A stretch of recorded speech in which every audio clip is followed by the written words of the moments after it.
everyone, it's Kirsten, and I wanted to share what I do for follow-up of my customers, my hostess leads, and my future consultants. I've had a lot of people ask me lately, how do I keep it all organized? What's something simple? And I will start by saying that for years and years and years, I tried tons of different things. And some were simple, some were complicated, but I could never keep up with it. And my follow-up was kind of, because I travel a lot, I'm here and there, I'm not in front of a desk a lot. So what I do now works really, really well for me. So I wanted to offer it as a suggestion for something you might want to try. So after a party, and do this as soon as you can after a party, because if it sits and builds up, then it's going to seem overwhelming. So if you have tons of past customers, I would just start maybe one a day, take 10 minutes and grab a stack of 10 and get started with this. So what I do is I take their order form and I take their email address and I put it in Facebook to see if they're in Facebook. I put it in my constant contact, which is the database I use to send out newsletters, and I'll post a link to that. And then I have their email in constant contact, and I check to see if they're on Facebook.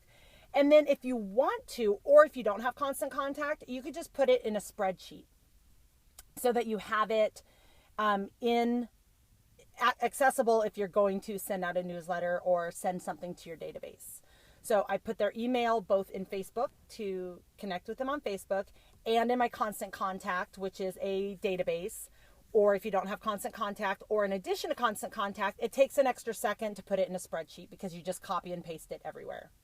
So that's the first thing I do. And in constant contact, there's a way that you can put people in categories.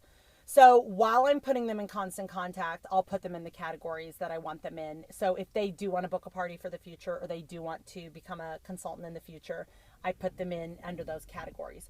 So if you're in a spreadsheet, you could just put a little check mark like future consultant, future hostess, whatever, however you want to put it. But that's what I would do if I was doing just in the spreadsheet. I would categorize if they also want to have a party or be a consultant. So you have the three categories: customer, consultant lead, and hostess lead. And then the second thing I do is I take their phone number and I put it into my phone.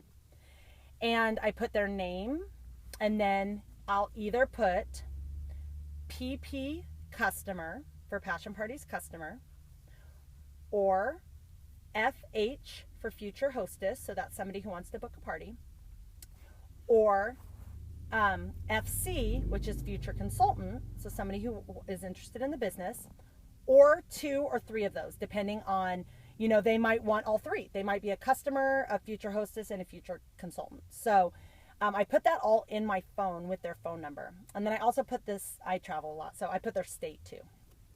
So when I am, I do that every party. And I only started doing that for about the past year. So my past consultants leads and hostess leads and customers are just in my email database. So I don't have them in my phone, but I love my phone system. So what I do each month is every day I send a message or check on a letter of the alphabet. So on December 1st, I opened up my phone and I went through all my people whose names start with A, and I sent them a message.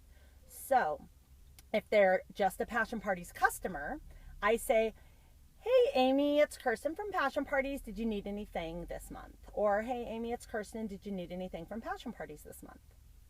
If it's a FC, a future consultant, then I would say, hey, Amy, it's Kirsten. Just wonder if you're ready to sign up, start your own Passion Parties business this month, or something simple like that. And then if it's a hostess, then I'll say, hey, Amy, it's Kirsten from Passion Parties. Are you ready to book your party this month? So I'm reaching out to all my customers, future consultants, and future hostesses every single month. And so what I'll do is, if it's been somebody that's been in there for a year, I'll scroll through before I text them to see what our messages said, because they might have said, I want to book a party in February. So I'm going to text her and say, hey, Amy, I'm now booking for February because Valentine's Day gets really busy. Do you want to set a date? So I check to see, and that's why I like it, because it keeps track of all our conversations. And then I can look back before I send them a message and see what it was we chatted about, or where I knew them from, or what they're interested in. Somebody might say, oh yeah, I'm interested in the Lalo Soraya, get back to me in January. So January 1st, when I open up the A's and I see that Amy wanted it, I'm like, oh, Amy, are you ready to buy your toy that you wanted? So that's how I do my system. So I do A's on the 1st, B's on the 2nd. Of course, it never like works out perfectly, but I might miss a couple days and then make up for it the next day. There's 31 days in a month, 26 letters in the alphabet, so it always works out. But then I'm contacting every single person every single month. So let me know if you have any questions about that. That's my follow-up system that I use. That way, because I always have my phone on me, I can take it anywhere. I can do it if I'm, got to an appointment early and the doctor's 10 minutes late. I could, text 5 people. So that's how I do it. Please let me know if you have any questions about this. I hope that helps, and I'll see you next time. Bye.